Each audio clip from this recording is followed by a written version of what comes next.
የምን ልመና ነቅለህ ነው ሜዳ ለበሩን ለምን አይደለም በር የምታስከፍተው? እንዴት ሰው የሚነጥቃው ንፋስ ተሸክሞ ይለምናል? በሩ ላይ ትቆማለህ፣ በሩን ትነቅለዋለህ። ለብዙ ትውልድ የተዘጋውን በር አንተ ትነቅለዋለህ። ለብዙ ትውልድ ያጨናገፈውን ጭንገፋ አንተ ትሰብረዋለህ።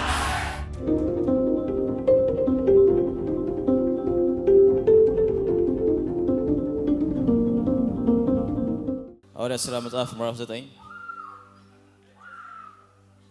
ከቁጥር 1 ጀምሮ እስከ 6 እናነበዋለን አብረን። ሳውል ግን የጌታን ደቀ መዛሙርት እንዲገድላቸውና ገና እየዛተ ወደ ሊቀ ካህናቱ ሄደ። በዚያ መንገድ ያሉትን ሰዎች ወንዶችና ሴቶችንም ቢያገኝ እያሰረ ወደ ኢየሩሳሌም ያመጣቸው ዘንድ በደማስቆ ላሉት ምኩራቦች ደብዳቤ ከነርሱ ለመነ። ሲሄድም ወደ ደማስቆ በቀረበ ጊዜ ድንገት በእርሱ ዙሪያ ከሰማይ ብርሃን አንጸባረቀ። በምድር ላይም ወድቆ ሳለ ሳውል ሳውል ስለምን ታሳድደኛለህ የሚል ድምጽ ሰማ። ጌታ ሆይ ማን አለው። እርሱም አንተ የምታሳድደኝ እኔ ኢየሱስ ነኝ። የመውጊያውንም ብረት ብትቃወም ላንተ ይብስብሃል አለው። እየተንቀጠቀጠና እየተደነቀ ጌታ ሆይ ምን አደርግ ዘንድ ትወዳለህ አለው። ጌታም ተነስተህ ወደ ከተማ ግባና ታደርገው ዘንድ የሚያስፈልግህን ይነግሩሃል አለው የሚል ቃል። አሁን ይሄን ያነበባችሁትን ቃል በቃል ማለት ነው። ቃል በቃል አሁን እንደሚፈጸም የሚያምን ሰው አለ? እኔ እኮ ታሪክ ምናምን ማውራ ሰው አይደለሁም። እኔ ጌታ ኢየሱስ የተገለጠልኝ ምክንያቱ እንዲያነበብኩና ይሄ እውነት ከሆነ እኔም ብዬ ነው እንጂ ይሄ ለጳውሎስ ነው ብዬ ገልጬው አይደለም።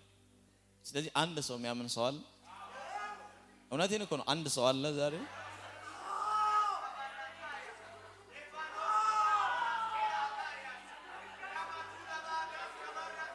ኢየሱስ ጌታ ነው። ጥቂት ደቂቃ ነው ማወራው። ኢንካውንተር ጥቅሙ ምን እንደሆነ ልነግራችሁ ስለፈለኩ ነው። ወይንም ከእግዚአብሔር ጋር የተነካኩ ሰዎች አይናቸው ተከፍቶ ያቺ ብልጭታ ወደ እነሱ የመጣ ሰዎች ምን ያህል ጥቅሙ ምን ያህል እንደሆነ እንድታስተውሉ ትፈልጋለሁ። ከገንዘብ ጋር፣ ከእውቀት ጋር፣ ከምክር ጋር፣ ከምንም ጋር አይነጻጸርም። አንዴ ወደ እናንተ የሚመጣው ኢንካውንተር ማለት ነው። ነገር ግን ሁሉ ጊዜ የእግዚአብሔርን ቃል ስናነብ እንደዚህ ብለን አውጀ ነው ዘግተነው እንወጣለን እንጂ እስቲ አሁን አንብበናል ካነበብን በኋላ እስቲ ይሆናል ብለን አንጠብቅም። ጥቂት ደቂቃ ግን ብትጠብቁት ይሆናል። ልክ አንዳንድ ሰዎች ለምሳሌ ጸሎት ስትጸልዩ እስቲ ጸልያችሁ ጌታ ሆይ ይሄን ብታረግልኝ እንዲህ ቢሆን ብላችሁ ከጨረሳችሁ በኋላ አሁን ደግሞ አንተ እስቲ ተናገር ብሎ ቁጭ ብሎ የሚጠብቅ ሰው ከመቶ 1 እና 2 ነው ያለው። ሁሉም አድራሽ ነው፣ የሚመለሰውን አይጠብቅም። ሁሉ ጊዜ እግዚአብሔርንም ቃል ካነበባችሁት በኋላ አነበባችሁት ጨረሳችሁ፣ ከዛ በኋላ ዝም ብላችሁ ተናግራችሁ የምትሄዱት አይደለም። እስቲ ይሄ ቃል ያው አይደለም የሚሰራ አይደለም እስቲም በኔም ህይወት ይሁን ብሎ መጠበቅ በጣም ትልቅ መንፈሳዊነት ነው።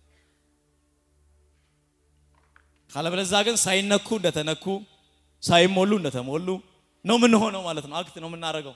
እንደተሞላን አክት እናረጋለን፣ አልተሞላንም። አዛይ ልንገራችሁ፣ ጌታን የማያውቁ ብዙ ሰዎች አሉ መድረክ ላይ የሚዘምሩ የሚሰብኩ ትንቢትም እየተናገሩ አያውቁትም። ግን ቢመጣ አያውቁትም። እንደ አዲስ የሚተዋወቁ ደግሞ አሉ። ሄደው ሰማይ ብዙ ዓመት አገልግለው ሰማይ ሲሄዱ አንተን ነው እንዲስካውን ሳገለግል የነበርኩት ምናምን የሚሉ አሉ። እኔ ግን የምጸልይላችሁ እዚሁ ምድር እያላችሁ እንድታውቁት ነው። ኮቴ ሲመጣ ይሄ ኮቴ አውቀዋለሁ። ጠረን ሲመጣ ይሄንንም ጠረን አውቀዋለሁ። አይ ጅኒው ሲመጣ ይሄንንም አውቀዋለሁ። ይሄ ከእኔ ዘንድ አይደለም፣ ከአምላኬ ዘንድ አይደለም። የአምላኬን ኮቴ አውቀዋለሁ፣ ጠረኑን አውቀዋለሁ፣ ፊቱን አውቀዋለሁ። ይሄ ክብር በኢየሱስ ስም ቤታችሁ ይግባ።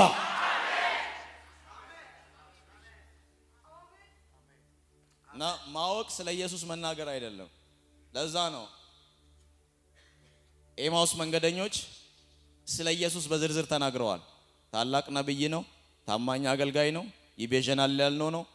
በዝርዝር አወሩ። ግን በመካከላቸው ነበረ አላወቁትም ይላል። በዝርዝር የተናገሩት መቤዥ ማለት ዋናውን ርዕስ ሁሉ ያውቁታል። ያድነናል ብለን ነበረ የሚሉት አዳኝ እንደሆነ የሚዘመሩ ናቸው ማለት ነው። ሲመጣ ግን አላወቁት። የተነካኩ ሰዎች ነው የሚያውቁት፣ ያውቁታል። ስለዚህ ዛሬ ስለ ኢንካውንተር ይሄ ከጌታ ጋር መነካካት ምን ያህል ጉልበት እንዳለው ነው መነግራችሁ። ስለዚህ ያንን ግን ስነግራችሁ ሁሉ ጊዜ እግዚአብሔርን ቃል ካነበባችሁ በኋላ በህይወታችሁ እንዲፈጠር እድል ስጡት። ራሳችሁን አቅርባችሁ ይሄ ቃል በኔ ህይወት ይምጣ ብላችሁ ስጡ። ራሳችሁ ያደርገዋል እግዚአብሔር። ዛን አንድ ጊዜ እኛ ጉባኤ ላይ በጣም የመጀመሪያ ፕሮግራም አካባቢ ላይ ስለ ኢንካውንተር ተጸልይ ዮሐንስ ራእይ መጽሐፍ ምዕራፍ 1ን ታውቁታላችሁ። ከሰዓት ስለሱ አስተምራለሁ። እና ዮሐንስ ኢየሱስን እንዳየው ተናገረ አይደል? አልተናገረም? እና አየሁት፣ ፊቱ ያበራል፣ አይኖቹ እንደ እሳት ነበልባል ነበሩ፣ ደረቱን በወርቅ መታጠቂያ ያኔ እግሮቹ እንደ ጋለ ነሐስ ናቸው ተናገረና ሲጨርስ እንደ ሞተ ሰው ሆኜ ወደቅኳል። ያያትን ብልጭታ ነው የተናገራት። ከዛ በኋላ ኮንትሮል ማድረግ አልቻለም ራሱ። እንደ ሞተ ሰው ሆኜ ወደቅኳል። የሚገርማችሁ ይህ የእግዚአብሔርን ቃል ስታነቡት ዮሐንስ ሊያይ የመጨረሻው ታይም ዞር ባልኩ ጊዜ ይላል ቃሉ። አየሁት የሚለው ያኔ ነው። ከሰዓት አስተምራችኋለሁ ስለሱ። እና ይሄን ቃል አነበብኩትና እኛ ወደ ቃልህ ከዞርን፣ ወደ አንተ ሐሳብ ከዞርን፣ ወደ አንተ አጀንዳ ከዞርን ካንተ ጋር እንገናኛለን ማለት ነው ጌታ ሆይ አልኩ። አዎ። እና አንተን ያላየንበት ምክንያት ወደ አንተ ስላልዞርን ነው። አዎ። እስቲ እኛውን ፊዚካል ዓለም ላይ እንደዞረ መንፈስ ዓለም ላይ እንደዞረ እናደርጋለን ብዬ ጉባኤን እኮ ነው ቆሙ በእግራቸው አልኳቸው። አስታውሳ ዮሐንስ ራእይ መጽሐፉን አነበብኩትና ዞርም ባልኩ ጊዜ ፊቱ ሲያበራ አየሁት የሚለው ጋር ቆምኩ። ከዛ እኔ መድረክ ላይ ቆሜ ህዝቡ ወደዛ እንዲዞር አረኳቸው፣ ጀርባ ለኔ እንዲሰጡ። ቃሉን አንብቤ ከጨረስኩ በኋላ እኩል ወደዚህ ቃል እንደዞረ መንፈስ ዓለም ላይ እስቲ ወደዚህ እንዞራለን አልኩ። ዮሐንስ ዞር ባልኩ ጊዜ አይደል ያየው፣ እስቲ እናርገው አልኩ። የሆነቴ እኮ ነው የምነግራችሁ፣ ቪዲዮ አለ እንደው። ልክ ቃሉን ጨርሼ በዞረ ጊዜ የሚለውን አነበብኩና እስቲ እንዞር አልኳቸው። የሆነቴን ጉባኤው ሙሉ መዞር አልቻለም። ሙሉ ግድግዳን ያዘው እዛ። ምን ሆናችሁ ነው ስላቸው ሲዞር ፊታችን ላይ ብርሃን በራሉ ሁሉም። ገና ያኔ ፕሮግራም ገና አገልግሎት ኢንካውንተር ገና ልጀምር አካባቢ ስለ አንድ ነገር ገባኝ። እኛ ዝም ብለን ተማሙቀን በቃሉን ስለምንሄድ እንጂ እንደሚወርድ አምነን ብንጸልይ እንደሚሆን አወቁ። ስለዚህ ዛሬ አሁን ስለ ደማስቆስ አስተምር እንደሚፈጠር እየነገርኳችሁ ነው የምነግራችሁ። አሁን እዚህ ማታ ተኝታችሁ አይደለም፣ ይሄ በእንቅልፍ ልብ በህልም የምታየው አይደለም ማለት አሁን ፊዚካል ዓለም ሰውነት ስጋ እስከሚያውቅ እጅ ደንዝዞ እግር ደንዝዞ እንደ ያዕቆብ እስክትጎተት ድረስ አሁን ሪል መነካት ወደ አንተ ህይወት ይመጣ።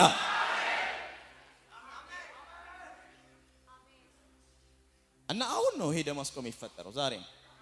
እስቲ እናያለን ቃሉ ይሆናል አይሆንም እናያለን አብረን። ነገር ግን የኢንካውንተር ትልቁ ጥቅም ምን እንደሆነ እንገራችሁ። በዚህ የእግዚአብሔር ቃል ላይ ስታነቡት የእግዚአብሔር ቃል ሲናገር ጳውሎስ የመጀመሪያው እጅግ በጣም ክፉ ሃይማኖተኛ ሰው ነው። እጅግ በጣም አሳዳጅ ሰው ነው።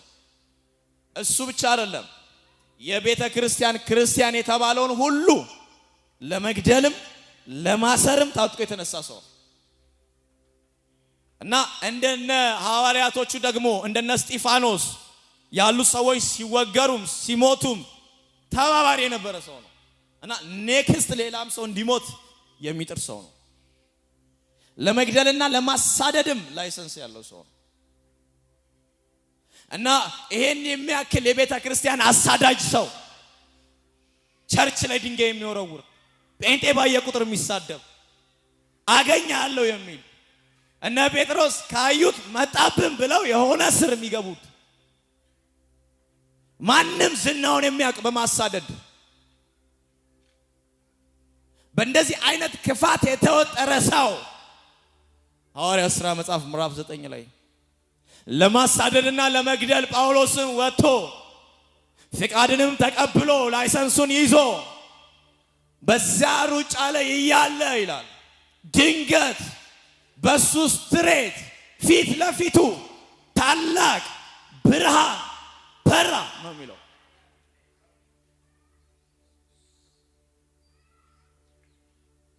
እኛ እኮ ይኸውልህ 80 ጸልየን ጨርሰን እንደገና አሁንም 21 እንደግማለን 10 እንደግማለን። ይሄ ፊት የት እንሄደው እንላለን። እሱ እያሳደደ እኛ እየጸለይን ነው እየዘመረን ነው ጌታ ቤት ነው ያለነው። እሱ እያሳደደ ለመግደል የሚሮጥ ሰው እና ጴንጤ ባየ ቁጥር ይሄን ነበር እንዲህ ማድረግ የሚል ሰው እና አንዳንድ ጊዜ እንደውም አንዳንዶች የሚጾሙ የሚጸልዩበት ይመስለኛል። ጌታው ይሄን ሰው አንሳልን የሚሉበትም ይመስለኛል። አሁን እንደዚህ አይነትን ሰው በምክር ትለውጠዋል? ይለወጣል እንዴ? እንደዚህ አይነት ሰው ጥቅስ ጠቅሰህ ልታሳምነው ትችላለህ? እንደዚህ አይነትን ሰው ናጅል ጫንበትም አትደፍረውም። ምንም ልታደርገው አትችልም እንደዚህ አይነት ሰው። ስለዚህ ለእንደዚህ አይነት ሰው መድኃኒቱ መነካካት ብቻ። ስለዚህ እሱ እያሳደደ በዚህ ፍጥነት ሶስተኛ ሰማይ ከገባ እሱ ለመግደል ላይሰንስ ይዞ በዚህ ፍጥነት ሶስተኛ ሰማይ ከገባ እና ይሄ ሁሉ መጽሐፍትን ጽፎ ስቲል እስካሁን የምንባረክበትን መጽሐፍ ከጻፈ በአገልግሎት እሱ ፊተኛ ከሆነ እንደዚህ እስከምንገረምበት ድረስ አይደል? ጳውሎስ ፊተኛ ሲሆን ከኢየሱስ እግር ስር ቁጭ ብሎ ተምሯል ወይ? አልተማረም። እነ ጴጥሮስ ቁጭ አድርገውት ከዛ በኋላ ምን ከዛ በፊት አስተምሮት ከዛ አይኑ እንዲከፈት ጸለዩለት ወይ? አልተማረም። ምንድነው እንደዚህ ቱር አድርጎ ፊተኛ ያደረገው? እንደዚህ አይነት አመፀኛን ሰው እንዴት ተቀየረ ካላችሁ ኢንካውንተር በጣም ከባድ ኃይል እንዳለው መነግራችሁ ለዛ ነው። መጸለይ የማይችለውን እንዲጸልይ፣ በጽድቅ መኖር የማይችለውን በጽድቅ እንዲኖር፣ በእውነት መኖር የሚከብደውን በእውነት እንዲኖር፣ ደካማውን ብርቱ እንዲሆን፣ በትንሽ በትልቁ የሚወድቀው ጠንካራ እንዲሆን የሚያደርገው ከእግዚአብሔር ጋር ንክኪ ሲኖረው ነው። ሰው ከእግዚአብሔር ጋር ንክኪ እስከሌለው ድረስ ብትመክሩትም ብትገስጹትም ምንም ብታደርጉት፣ እኔ ብዙ ጊዜ እላለሁ በተለይ እናቶች ልጆች ያላችሁ አባቶች ልጆቻችሁን እንደ በቃ ጂፒኤስ እንደ መግጠም የሚቀራችሁ ብዙ ሰዎች አላችሁ። እግር የምትከታተሉ በሱ አታረጉት። የእውነቴን ነው የምነግራችሁ። አንድ ጸሎት ብቻ ጸልዩ። ልጄን ጌታዊ ንካው፣ እንዲህ ነው የሚባለው። ንካው። ያኔ እኔም በልጅነት ነክተኛ ንካው ልጄን ነው የሚባለው እንጂ ተከታተላችሁ አትችሉት። ስለዚህ እኔ ለዚህ ለሐዋሳ ከተማ ይዤ የመጣሁት አንድ ነገር ነው። አንድ ለቤተ ክርስቲያን፣ አንድ ለትውልድ። እሱም የተነካ ትውልድ ይፈለፈላል። የተነካ ነው የነካው እግዚአብሔር ነካ ያደረገው፣ እንደ ያዕቆብ መልአክ ነካ ያደረገው፣ እንደ ኤልያስ መልአክ ነካ ያደረገው አንድ ሰው በኢየሱስ ስም ይነሳል። እና በዚህ ልክ ስነ ምግባር አስይዞ በዚህ ልክ የእግዚአብሔርን መንግስት እንዲህ እንዲያገለግል ያደረገው ጳውሎስ ኢንካውንተር ስላለው ብቻ እንዳይመስላችሁ። ከዛ ይሄን የሚያክል አመፀኛ ሰው በአንዴ በቅስፈት ተቀየረ። ቁጥር 6 ላይ ስታነቡት ብዙ ጊዜ ይናገራል ይሄን ነገር። ጳውሎስ ልክ ጌታ ኢየሱስን እንዳየ ህይወቱ ወዲያውኑ ወደ ሌላ ነገር ውስጥ መቀየር ጀምሯል። ጌታ ሆይ ማን አለ? እኔ ኢየሱስ ነኝ ሲለው ወዲያውኑ ሰውየው መንቀጥቀጥ ጀመረ። ጳውሎስ እንዴት ይንቀጠቀጣል? ስንት ሰው የሚያንቀጠቀጥ ሰው እኮ ነው። ብርድ ይዞት እንዳይመስላችሁ እኩለ ቀን ነው የሚለው። በፀሐይ ነበር ያየው። ፀሐይ ላይ ነው ፀሐይ የመጣው። ከዛ የባሰ ብርሃን የሱ ፊት ነው። በዛ በኩለ ቀን ከባድ ብርሃን ወደሱ ሲመጣ ሰውየው የመጀመሪያው መፍራት ጀመረ።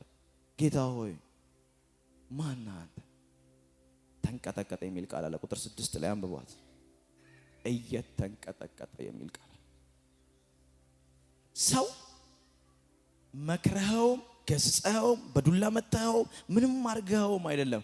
እግዚአብሔርን መፍራት የሚችለው ሰው ጌታን ሲያቅና ሲነካካ ብቻ ነው። ለዚህ ነው ደፋር በኃጢአት እንደሆነ ሰው መድረክ ላይ የሚቆመው ጌታን አያውቀውም። እንደውም ይልቅ የሚያውቀው ደጋሚ፣ ጠንቋይ፣ እባብ ምናምን ነው የሚያውቀው። በትክክል ከእግዚአብሔር ጋር የተነካኩ ሰዎች የመጀመሪያው ህይወታቸው ላይ የሚያንጸባርቀው እግዚአብሔርን መፍራት ነው የሚጀምሩት። እንደዚህ አይነት ሰዎች ደግሞ ካያቸዋቸው ሰው አይፈሩም፣ አጋንንት አይፈሩም፣ ዜና አይፈሩም፣ ምንም አይፈሩላችሁ። ለዛ ነው እግዚአብሔር ቃል ላይ ሄዱና አንብቧቸው። ነቢያቶች ስታዩቸው ትዕቢተኛ ነው የሚመስሉት። ለሰው ወደ ኋላ አይሉ፣ ማንንም ከመናገር ወደ ኋላ አይሉ። እግዚአብሔር ፊት ስትመጡ ግን ይዋረዳሉ። እግዚአብሔር ፊት ስትመጡ ግን ራሳቸው ዝቅ ነው የሚያደርጉት። በደልኩ ይላሉ እንደነ ዳዊት። መቼም ቢሆን በድፍረት በፊቱ ለመቆም አይወስኑ። ለዛ ነው ብዙ ያልተነካ አገልጋይ ስለሚበዛ ደፋር ነው በጣም። ሱፉ ገጭ አድርጎ መጥቶ ይቆምላል። ማታዛ ከሚስቱ ውጪ 3 ሴቶች አሉ። አያቆም እግዚአብሔር።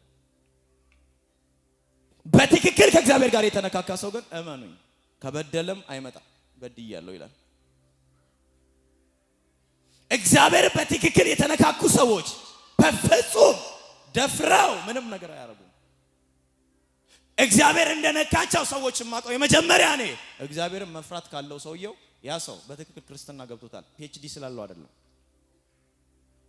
እግዚአብሔርን መፍራት ሰው ከሌለው ክርስትና አልገባውምም አልጀመረም። የመጀመሪያው ክርስትና ዋናው እግዚአብሔርን መፍራት። ማንንም እንድትፈራ እግዚአብሔር ቃል አይፈቅድልህም። እግዚአብሔር እንድትፈራ ግን ያስገድዳል። ለዛ ነው እግዚአብሔርን መፍራት ጥበብ ነው። ከኃጢአትም መራቅ ማስተዋል። ስለዚህ ሰው እግዚአብሔርን በፈራ ቁጥር ያ ሰው እግዚአብሔርን ስለሚያውቅ ነው የሚፈራው። ያውቀዋል እግዚአብሔርን ምን አይነት እግዚአብሔር እንደሆነ ያውቃል። ሰው እግዚአብሔርን እየደፈረ ከመጣ ደግሞ እግዚአብሔርን አያውቀውም። ለዛ ነው እኔ ብዙ ጊዜ እላለሁ ብዙ ሰው የሆነች ነገር ሲሰራ ወይ ከአባቱ ተደብቆ ነው ወይ ከፓስተሩ ተደብቆ ነው የሚያደርገው አይደለ? ግን እሱን ይረሳዋል። እሱን አይደለም የሚፈራው ብዙ ሰው ፓስተሩን ነው የሚፈራው። ፓስተሩም ሲያጠፋ ምዕመኑን ነው የሚፈራው፣ ተደብቆ ነው። እግዚአብሔርን የሚፈራ ሰው ደግሞ እዩ ሰው ፊት አያስመስልላችሁ። አንተ ደስ አለ አላላ አማርኛ አይመርጥልህ። እንደ ኤልሳ ንጉስ መጣ ብሎ ምን አይርበተበትም። እዛው ዮርዳኖስ ብቅ ጥልቅ በለው ይሄድ ምናምን አይሰማቸውም። በትክክል እግዚአብሔርን የሚያውቁ ሰዎች እንደዚህ ናቸው። እኔ አሁን አዋሳ ላይ የሚለኮሱት እንደዚህ አይነት ሰዎች ነው የምፈልገው። እግዚአብሔርን በመፍራት የሚያገለግሉ፣ በፊቱ በመንቀጥቀጥ የሚያገለግሉ፣ ግን ንጉስ ፊት መጣው የማይፈሩ፣ ግንባራቸው ጭምድድ አድርገው የሚቆሙ፣ ማንም ፊታቸው ሊቆም የማይችል። ዛሬ እነዚህ አይነት ሰዎች ላይ ዘይት ይፈስባቸዋል። የእውነቴን ነው የምነግራቸው። እኔ ጌታ ተናግሮኝ ነው እዚህ ከተማ የመጣሁት። እግዚአብሔር ተናግሮኛል። በዚህ ልጆች አሉት ቀጣይ ዘመን ለሐዋሳ ምድር በረከት የሚሆነው ለዓለም ሁሉ በረከት የሚሆነው ይህ ቅባት በላያችሁ ላይ ይፍሰስ።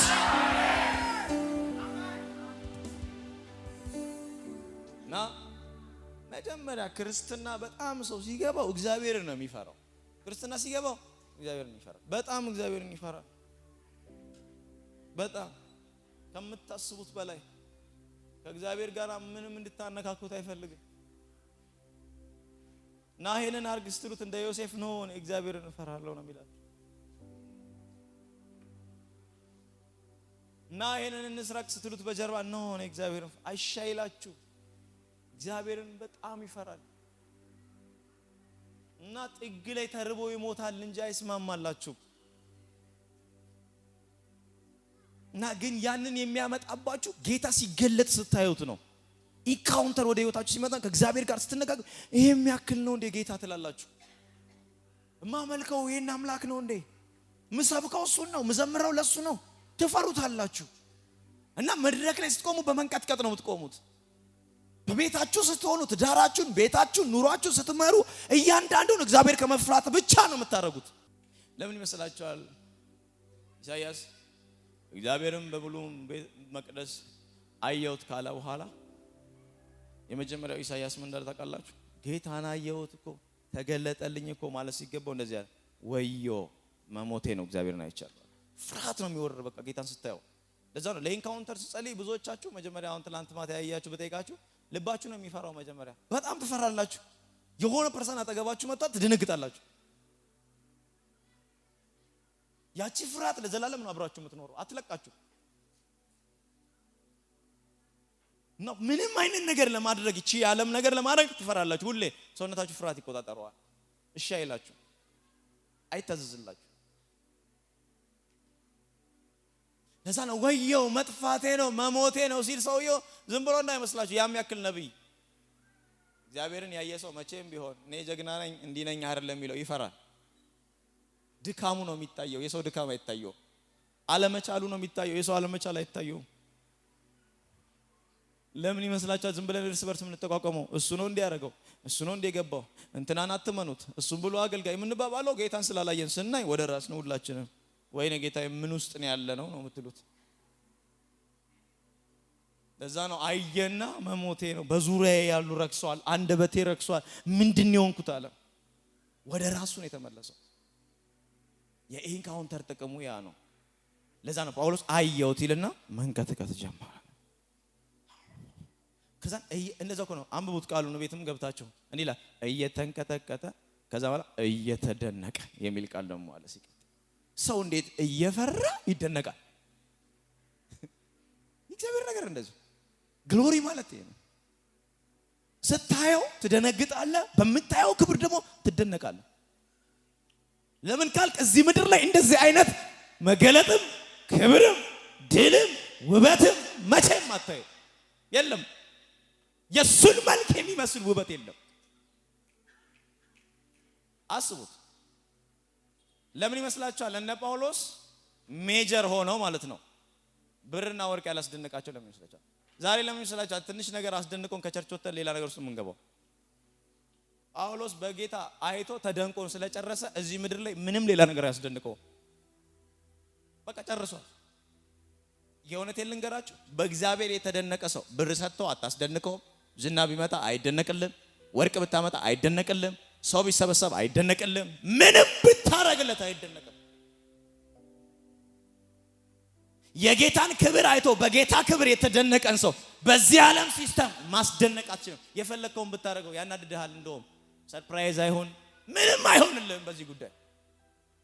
ለምን ይመስላችኋል ዓለምን ንቀዋት ያለፉት እነ ጳውሎስ? ለምን አልታያቸውም ፎቅ መስራት? ለምን አልታያቸውም እዚህ ምድር ላይ የሆነ ነገር ማድረግ? ምንድነው የወሰደባቸው? አንዴ ያየው ክብር ተደነቀ፣ ቀረ። ሊያስደንቁ ሲመጡ ያየዋል፣ አይደርስበትም። ብር ይመጣል፣ አይደርስበትም። አንተ እኮ ትለያለህ ይሉታል፣ አረ ምንም። አንተ እኮ የተሻልክ አገልጋይ ነህ ሲሉት፣ አረ ምንም። እዚህ ምድር ላይ የሚደንቁ ነገሮች ሁሉ ተሰብስበው እነ ጳውሎስ ጋር መጥተዋል። እህል መጡ እንዳይመስላችሁ።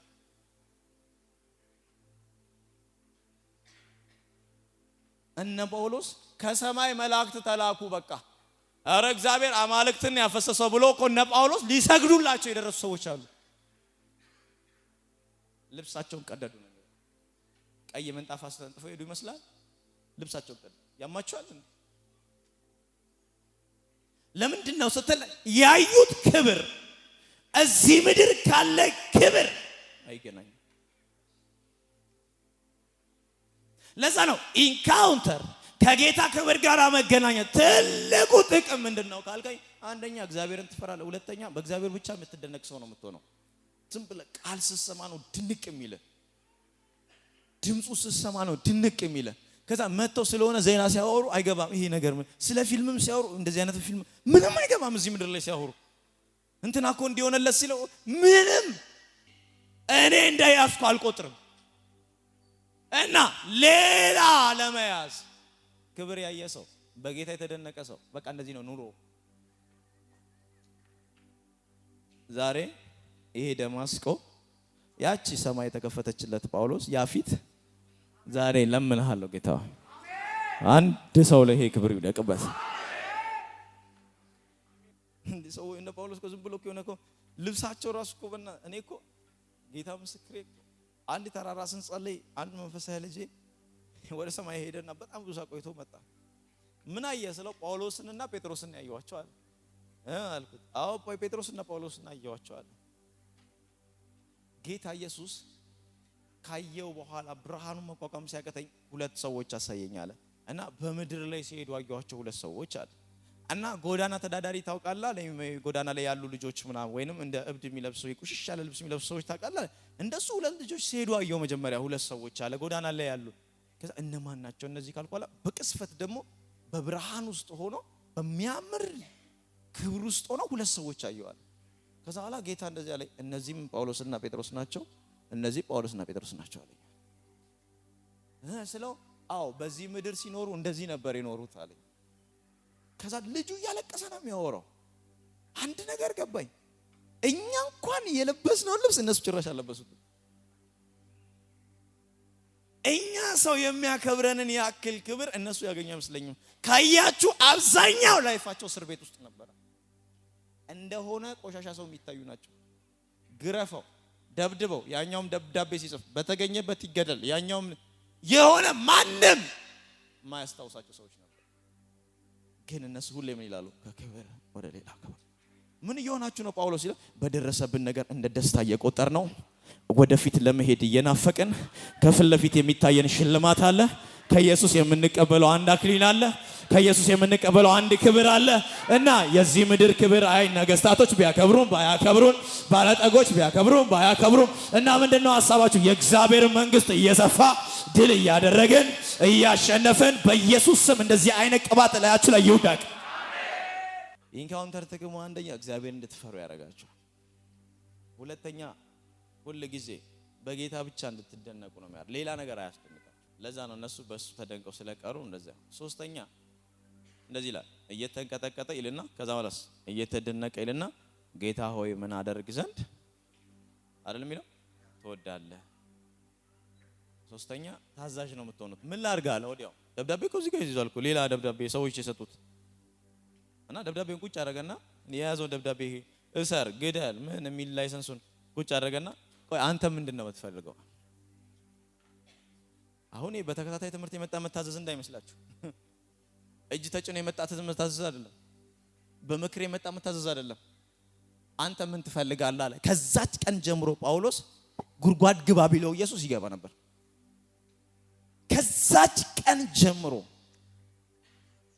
ሂድ ያለው ቦታ ሁሉ ታዞ ይሄድ ነበር። ለምን ይመስላችሁ መታዘዝ ያቃታችሁ? ለምን ይመስላችሁ በየቀኑ የነገረን ነው ግን ማድረግ የማንችለው?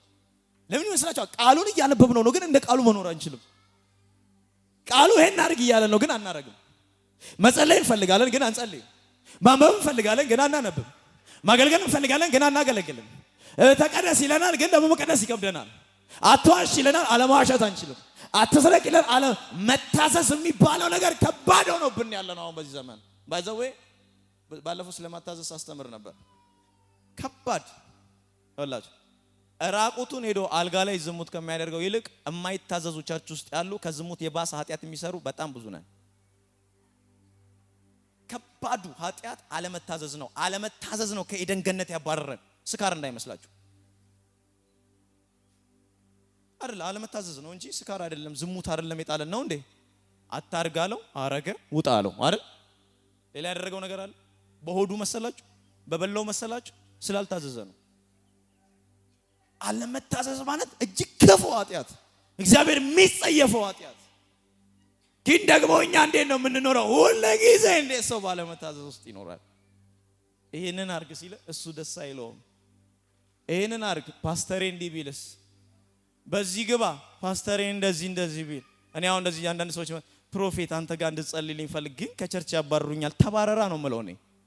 ተባረራ፣ ዛፍ ስር ሂድና አምልክ። እንደዚህ አይነት ትውልድ አይደለም እግዚአብሔር የሚፈልገው። እንደ ጳውሎስ ሁሉ ጊዜ በኦርቶዶክስ ቤተክርስቲያን በጣም መቀናው ነገር ልንገራችሁ። የኦርቶዶክስ ቤተክርስቲያን ለምሳሌ እኔ ከደብረ ዘይት ይዤ አንድ ኦርቶዶክስ መጣው፣ አብሮኝ ነው ያለው። ከዛን እዚህ ገብርኤል ቤተክርስቲያን ያያል አይደለ? ያይና ይሄ የኛ አይደለም ገብርኤል ነው ይላል እንዴ? እንዴ ይሳለማል። እናንተስ ብትሆኑ ኧረ እቺ ህይወት ብርሃን ነች ትላላችሁ። እኔ ይሄ መንፈስ ለማስቆም ስለሆነ የመጣሁት ማለት ነው። ማንም ሰው በእንደዚህ ቢለኝ በመከፋፈል አላምን። ሁሉም የኔ እንዲሆን ነው የሚሰማኝ።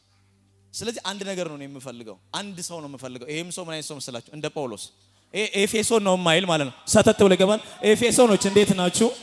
መጥቻለሁ። ይሄ አካሄዳችሁ ምንድን ነው ይላል። የማይፈራ ማለት ነው። ወደ ቆሮንቶስ ቤተክርስቲያን ሲመጣም ሰተት ብሎ ይገባና ቆሮንቶስ ምን እያደረጋችሁ ነው ያላችሁት? ይሄን ቅባት ላያችሁ ላይ ይውደቅ።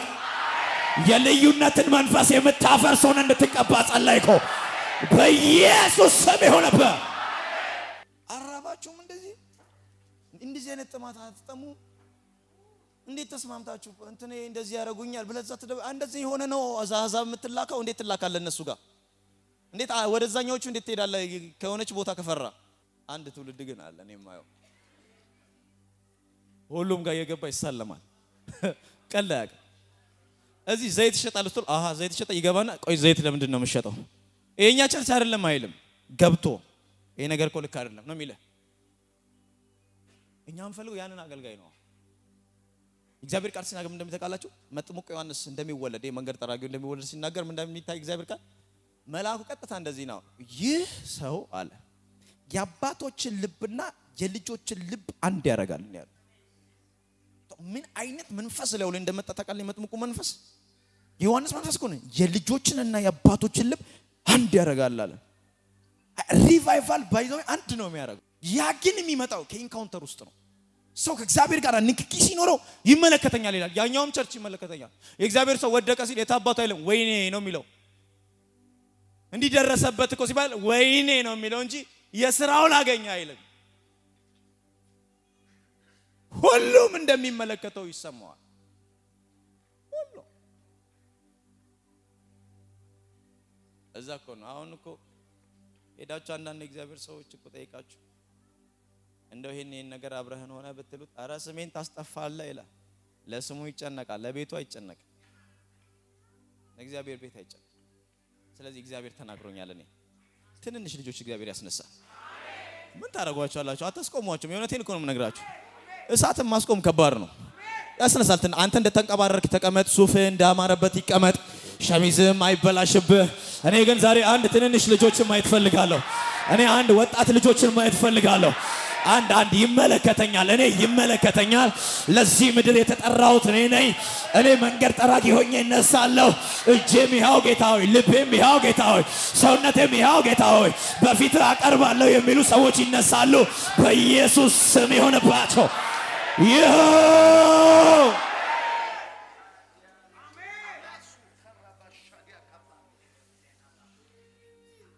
ና ሶስተኛው መታዘዝ ነው የምትጀምሩት። በቃ ትታዘዛላችሁ። ለምን? ጌታ አሁን ማዘዝ ይፈልጋል። እናንተ ማዘዝ ይፈልጋል። ፓስተር ገዛ ዮሐንስን ታውቃቸዋላችሁ አይደለ? እኛ ቸርች የመጡትን ማለት ነው። ሽማግሌው ከወንጌል ዓለም ለጀንበሩ ጋር የነበሩት ማለት ነው። እስር ቤት ውስጥ ሆኜ እየተገረፍኩ በጣም ደም ፈሶኛል አሉ። እሺ ያልኳቸው ኢየሱስን እንደዚህ ያልኩት አለ። ተወኝ አልኩት አልኩኝ። ተወኝ፣ ሌላ ሰው ፈልግ፣ እኔን ተወኝ፣ ተሰቃየሁ አልኩት አለ።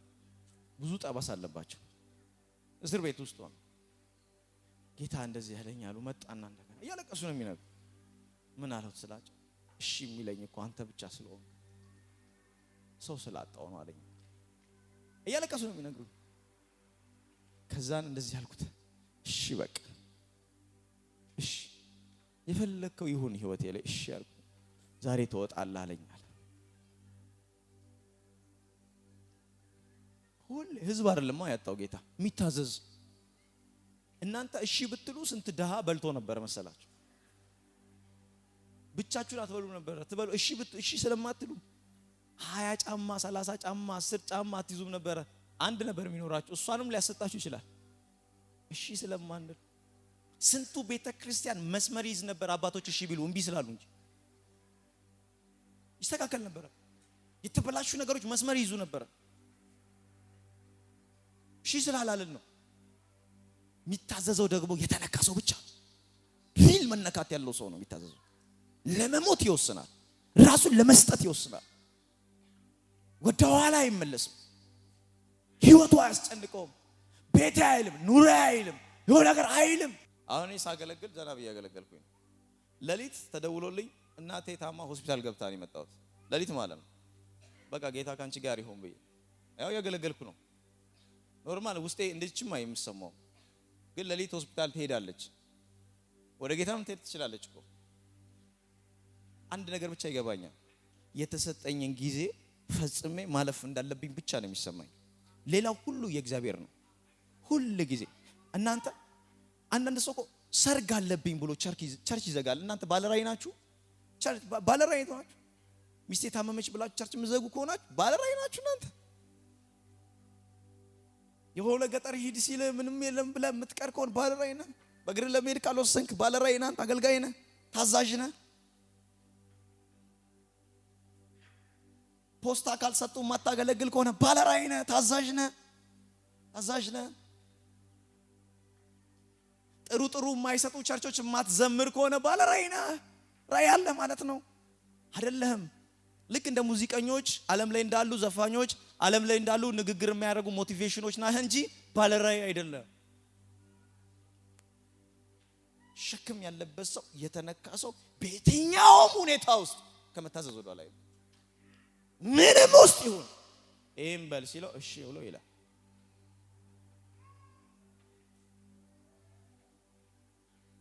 አንድ ነገር ነው የምነግራችሁ። አንድ ሰው ይነሳል እዚች ከተማ ላይ እኔ ደጋግሜ ተለማታ ብያቸዋል። ያ በሱ ፍቃድ ከመጣ በኋላ እንደው ከተማው ልክ አይደለችም እስኪባል ድረስ እኔ እላይ ላይ ያለ ይሄ ቅባት፣ እላይ ላይ ያለ ይሄ የውሳኔ መንፈስ፣ እላይ ላይ ያለ ይሄ የጭካኔ ቅባት በኢየሱስ ስም አንድ ሰው ላይ ይውደቅ። ይሄ መጎናጸፊያ አንተ ላይ ይውደቅ። ይሄ መጎናጸፊያ አንቺ ላይ ይውደቅ። ነግራችኋለሁ። እኔ አንድ ሰው እዚህ እንዳለ ግን አውቃለሁ። እውነቴን ነው የምነግራችሁ። እኔ አንድ ሰው አለ። አንድ ሰው ማንም ማስቆም አይችልም። ያንን ሰው ማንም ገንዘብና ሳጣው ይላሉ፣ ከየት እንደሚያገኝ አይታወቅም። በቃ ሰው እንዳይቀበለውና አርግ ብለው ይሰበሰባሉ። ሰው ከየት እንደሚከተለው አይታወቅም። አዎ ስብሰባ ይዛሉ፣ ቢሮ ውስጥ ገብተው ማንም እዛ እንዳይሄድ ብለው ይሰበሰባሉ። ህዝብ ከየት እንደሚመጣ አይታወቅም።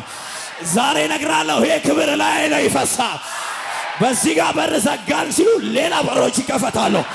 ልክ ንፋስን መያዝ እንደማይቻል፣ እሳትን መገደብ እንደማይቻል የመንፈስ ቅዱስ ክብር ላይ ይፍሰስ። በኢየሱስ ስም ይፍሰስ።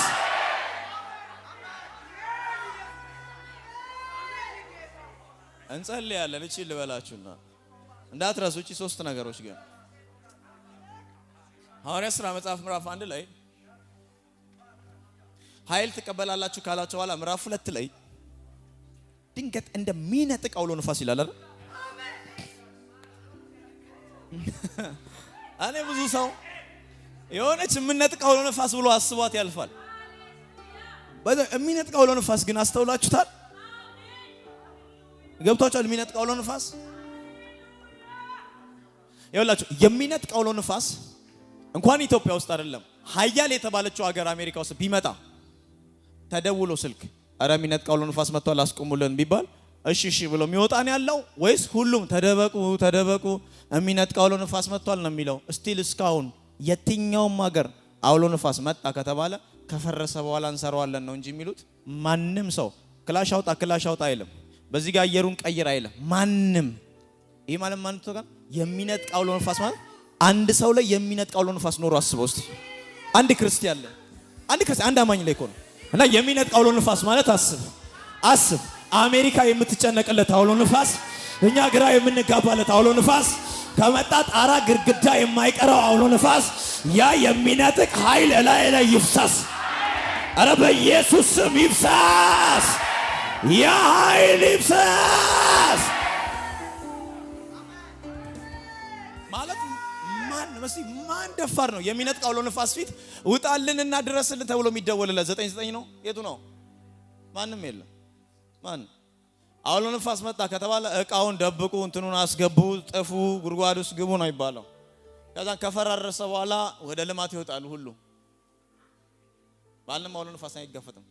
የሚነጥቅ አውሎ ንፋስ ሲል ጌታ ዝም ብሎ እያለ እንዳይመስላችሁ። ይሄ ኢየሩሳሌም ውስጥ ብቻ የማያስቀር እስከ ምድር ዳር ድረስ የሚያስኬድ ላይሰንሱ እስከ መጨረሻ የሆነ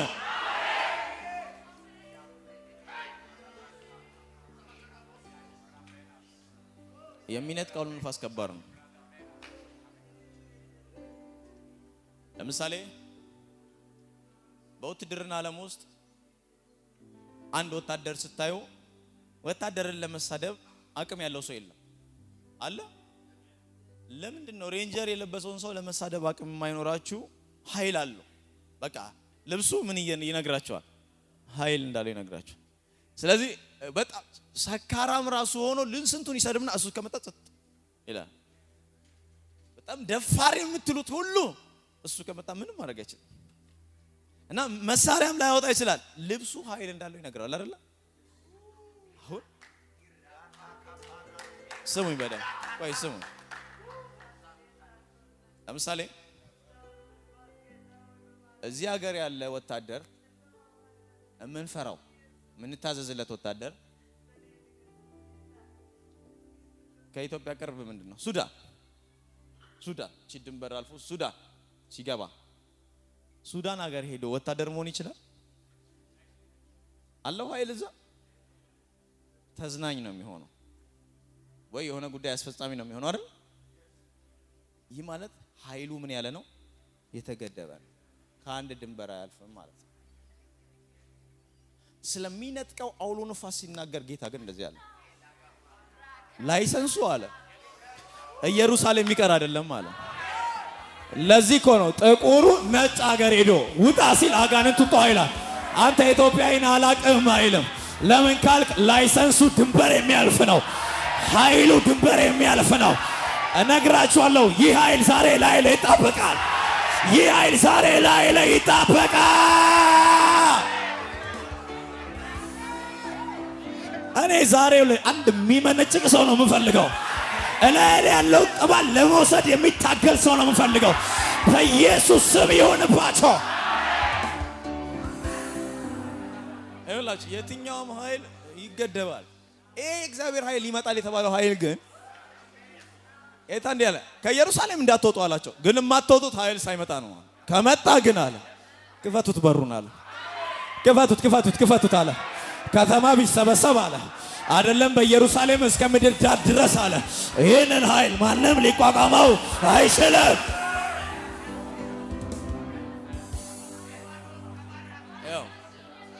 ስለሚነጥቀው አውሎ ነፋስ ጌታ ሲናገር ቀላል እንዳይመስላችሁ። ያ የሚነጥቀው አውሎ ነፋስ ደግሞ ምድር ሁሉ የሚያስደነግጠው አውሎ ነፋስን ካያችሁት ደግሞ አንድ ቀን ጌታ ኢየሱስ በባህር ላይ የሄዱ በታንኳው ላይ ከዛ በኋላ ከባድ ንፋስ ተነሳና ኢየሱስ ተኝቷል። እና በኋላ አሳ አጥማጆች እንግዲህ ንፋስ ሲመጣ አቅጣጫ ይቀይራሉ፣ ውሃ ይቀንሳሉ፣ ያረጋሉ፣ የራሳቸው ጥበብ ይጠቀማሉ። ሞከሩና ነገርየው ብትንትን አድርጓቸው እንደሚያጠፋ አወቁ። አውሎ ነፋሱ ከባድ ነው። ከዛ እንደዚህ ያሉ ጮሁ፣ ጌታዊ ልንሞት ነውና ተነሳሉ። እና የቀሰቀሱት ባይዘዌ ይቆማል ብለው አስበው ላይሆን ይችላል። ቢያንስ ውሃውን አብሯቸው እንዲደፋን ይመስላቸው ይችላል። ያ የሚነጥቀው አውሎ ነፋስ አሜሪካን የሚያስደነግጠው ኢየሱስ ምን እንዳደረገ ታውቃላችሁ? ቆመና እንደዚህ ያለ ይላል። ከዛ ታላቅ ጸጥታም ሆነ ይላል። ይህ ማለት ምን እንደሆነ ታውቃለህ? ጌታ የሚነጥቀው አውሎ ነፋስ በላያችሁ ላይ ያ ኃይል ይመጣል ሲል ከሚነጥቀው አውሎ ነፋስም በላይ እንደሆነ የሚያሳየን ለሚነጥቀው አውሎ ነፋስ ምንም ያደከመው ኃይል አለ። ከሚነጥቀው አውሎ ነፋስ በላይ ኃይል እንዳለው ሊያሳውቅ እንደዚህ አለ። እጁን ዘረጋ፣ ጸጥ በል ሲለው ታላቅ ጸጥታ ሆነ።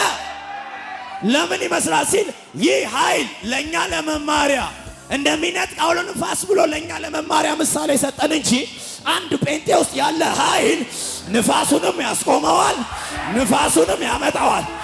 አንድ ጴንጤ ውስጥ ያለ ኃይል ዝናቡንም ያስቆመዋል፣ ዝናቡንም ያመጣዋል። አንድ ጴንጤ ውስጥ ያለ ኃይል ንፋሱንም ይጠራዋል፣ ንፋሱንም ያስቆመዋል። በኢየሱስ ስም ሆነ።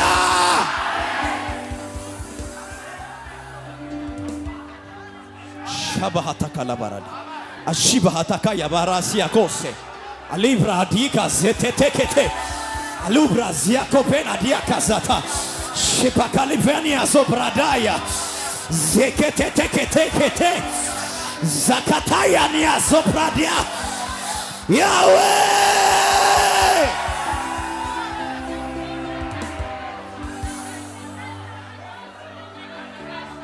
እና እኔ ሴዳውን ብቻዬን መሄድ እንዳይመስልህ፣ ግርግር ነው ያለው በዙሪያዬ። የሰራዊት ማት ግርግር አለ በዙሪያዬ። ዝም ብሎ ትንሽ ቀጭን ልጅ የሚንቀሳቀስ እንዳይመስልህ አለ፣ ግርግር አለ አብሮኝ የሚንቀሳቀስ። ያ ንፋስ አብሮኝ ይንቀሳቀሳል፣ ያ ኃይል አብሮኝ ይንቀሳቀሳል። ያ ክብር አብሮኝ ይንቀሳቀሳል። ፊቱ እንደ ፀሐይ የሚያበራው ፊት ይንቀሳቀሳል።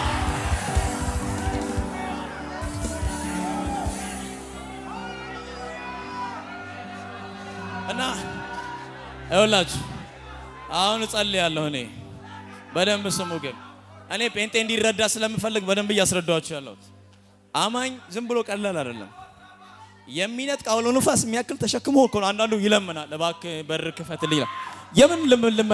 ነቅለኸው ነው መሄድ ያለብህ። በሩን ለምን አይደለም በር የምታስከፍተው? እንዴት ሰው የሚነጥቅ አውሎ ንፋስ ተሸክሞ ይለምናል?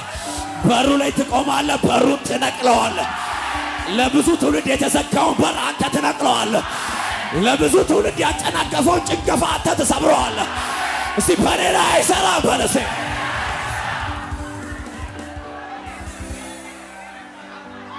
የሚነጥቅ አውሎ ነፋስ፣ የሚነጥቅ አውሎ ነፋስ ሻባሃታካ ያሳቴ